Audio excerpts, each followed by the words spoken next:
in the predicate position, and we had something like pa anthropos here, then we would assume that the verb to be would be used, and we would say the man or the human being or the person is good. And we would make a sentence out of it. That's the typical predicate use of an adjective. But with pronominals, they can be in the predicate position and not have this kind of a predicate adjective translation. They still modify the noun. So let's look at a couple of examples of this. We have autos, we have hutos, and ekenos. So we have the demonstratives that behave this way. We also have pas that will behave this way. We have polus that will behave this way. And we have allos, meaning others or another. They can behave this way. These are the common pronominals that we've seen so far. Now you know that autos can have that article in front of it or not. But hutos and ekenos never occur in the attributive position.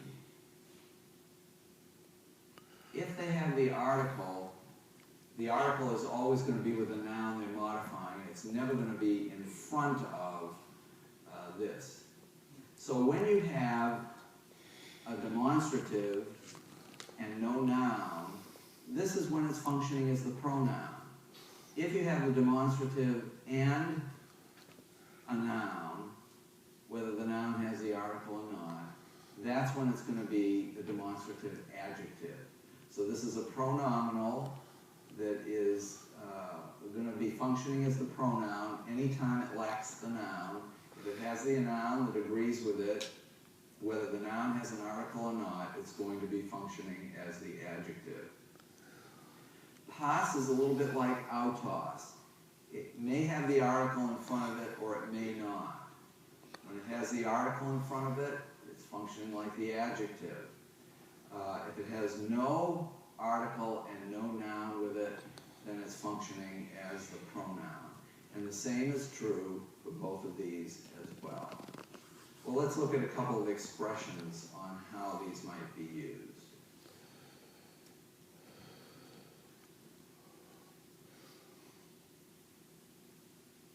If I have the word pas or logos, then this is something that means each word or every word.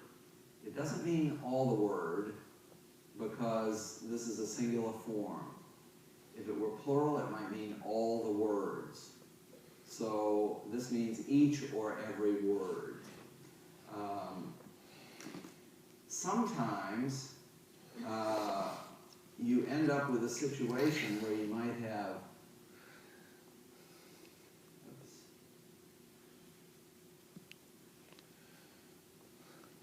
panta, ton,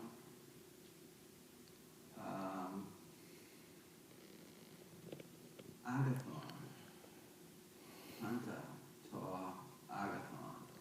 Now, agathos is an adjective, and here we have an accusative singular article with the accusative singular form of the adjective.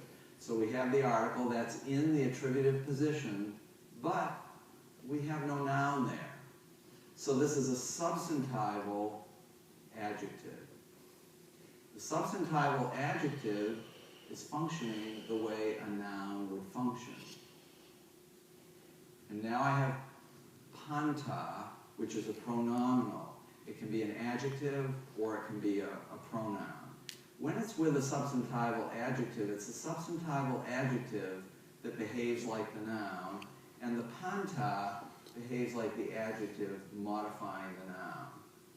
So this would be every good man, or every good person, or every good word, or every good apostle. Whatever that's standing for, whatever that's representing, it's every one of them or each one of them. And so here we have the adjective. In both of these situations, we have the adjective. Now, you may have a situation where you have something like this.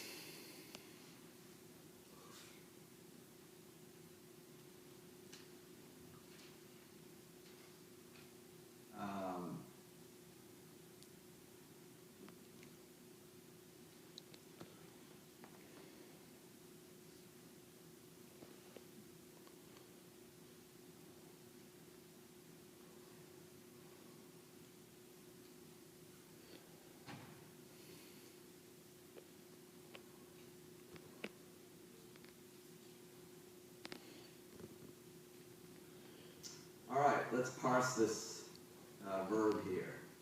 First thing that I notice is that I have my stem right here. It's from agapao, so I have a lengthened first vowel, which means there's an augment there. This nu is my ending, so it could be first singular or third plural. I'm looking at my subject, which is masculine plural nominative, masculine plural nominative. So because the subject is plural, this verb has to be plural. That has to be the third plural. And so I would translate this, all were loving Jesus, Ton Jesu. All were loving Jesus. Here is an adjective now that is really behaving like a pronoun. There's no article in front of it. There's no noun for it to modify. Remember when we had autos and we said there's no article and no noun with autos, it's the independent pronoun? Here we have an adjective behaving almost like an independent pronoun. No article, no noun for it to modify, so this is simply translated as all. Now if you want to make it clearer, you might say all men or all people.